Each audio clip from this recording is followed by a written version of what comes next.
2 பேர் காலில் பற்றாம வண்டி பின்னாடி முன்னாடியும் தள்ளிட்டு இருக்கீங்க. என்ன பார்க்குற நீ? நல்லா சிரிச்சிட்டு உட்காந்துருக்க.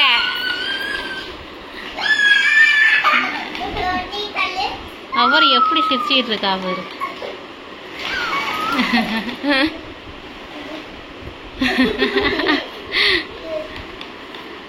உனக்கு தள்ள ஒரு ஆள் வேணுமா? நீ தான் நடந்து போனோம். ஆமா, நடந்து போ.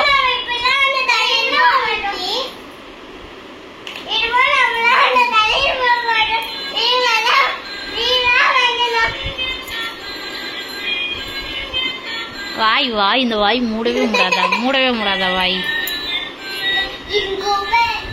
என்ன பாக்குற?